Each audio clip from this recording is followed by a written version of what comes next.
Now, you had Henry VIII, who birthed the Protestant or the Anglican church because he wanted to be in charge of something. So he wanted his own church to be in charge of, so he birthed it. And then you had Anglicans saying, wait a minute, we're not doing this right. Here's what the Bible teaches. And it's the Bible that teaches separation of church and state. But it's an institutional separation, not an influential separation. Got it. You see, the first time you find the phrase is in England in the 1500s with a theologian, Richard Hooker. And he's the one who first used the phrase separation of church and state. Then as you come into American history, you find the first use of the phrase separation of church and state is by the minister, Christian minister, Roger Williams.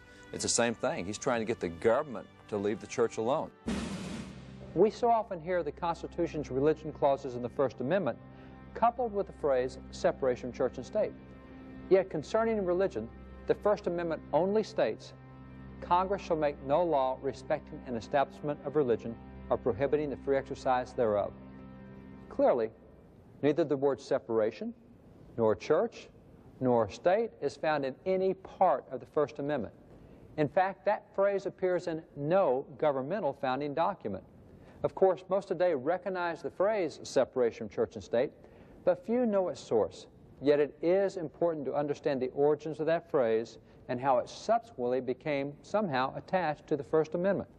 The debates surrounding the framing of the First Amendment ran from June the 7th through September the 25th of 1789, and the records of those debates make unequivocally clear that the First Amendment's purpose was to limit the federal government in two specific areas.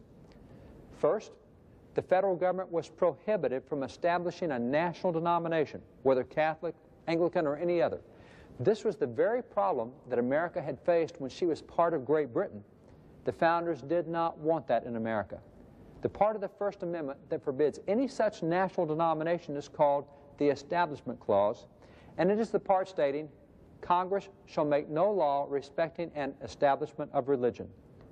Secondly, the First Amendment also prohibited the federal government from interfering with or limiting the people's religious expressions. This part of the First Amendment is called the Free Exercise Clause. It's the part stating, or prohibiting, the free exercise thereof. So what is the source of Jefferson's now infamous phrase?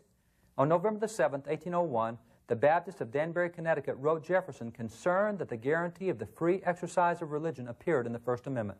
To them, this suggested that the right to religious exercise was a government-granted rather than a God-granted right, thus implying that someday the government might try to regulate religious expression.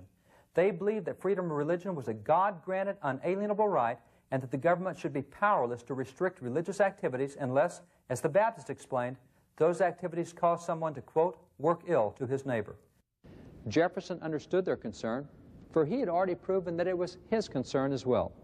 He replied to the Danbury Baptists on January the 1st, 1802, thanking them for their kind prayers and assuring them that their free exercise of religion was indeed an inalienable right and therefore would not be meddled with by the government. Jefferson pointed out to them that there was, quote, a wall of separation between church and state, and that this wall of separation would prevent the government from interfering with or hindering religious activities.